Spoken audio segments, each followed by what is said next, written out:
The latest installment of the Grimsby Public Library's Author Series brings together a fairly new author with another who has been involved in the Canadian publishing industry for over 50 years. Iain Reid's novel Foe has already been optioned for film rights, his second straight novel to receive attention from Hollywood. That side of it has been very surprising because I come from the literary world, the book world, and I'm comfortable there. I'm a fan of film, but I never anticipated that there would be interest in these books. Especially the first book, I'm thinking of ending things, which will be on Netflix because it's very internal and it's literary. So I just didn't have it in my mind that maybe that would even be a possibility. So that definitely came as a surprise, a pleasant surprise. And with Foe, same thing. I think the rights were sold before the book was even published. Yeah, and I think part of that was people were interested based on what happened with the first novel, and my agent was smart to kind of send it out and see if there was interest, and we were lucky.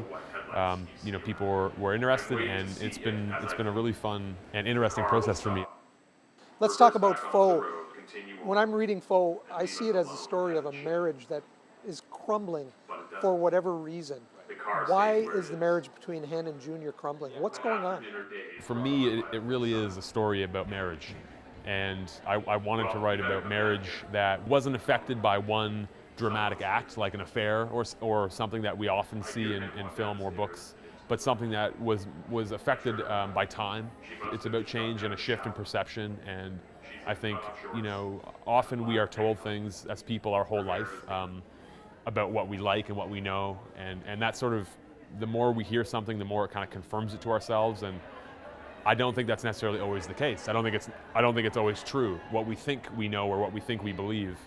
And I think this story kind of is happening around a time when one of the characters is starting to reassess that, and reassessing what she knows and what she's been told her whole life, and really starts to question if what she's been told is actually aligns with what she believes herself, and that's when the story kind of starts. Anna Porter began her career in publishing in 1969 at McClelland and Stewart, just as the idea of a true Canadian identity was taking hold. Her new memoir, In Other Words, takes the reader through the modern history of Canadian publishing as she crosses paths with many of the country's most well-known authors. Margaret Atwood and I are still friends, and I hope our friendship will survive this interview. And Margaret Lawrence and I became really, really good friends. She was quite wonderful, and I loved her writing, and I loved her. You had a lot of tales in the chapter on Margaret Lawrence. Yes, slipping her some whiskey to calm her nerves. Yes, she hated public appearances of all kinds. She was a very private person, so I used to slip her whiskey to just keep her spirits up. Porter's first books were novels, murder mysteries to be exact, and for specific reasons she found these to be therapeutic.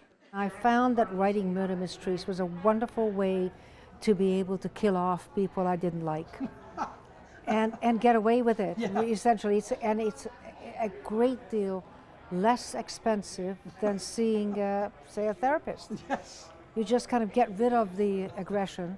And I did kill off quite a few people in the industry and enjoyed every moment of it. Some of them I killed off in long, lingering and very painful ways. And took a lot of pleasure doing it. Enjoyed every second of it. So I'm recommending this to yourself, for example, although perhaps in the business you're in, you love everybody. But in case not, you could think about writing murder mysteries.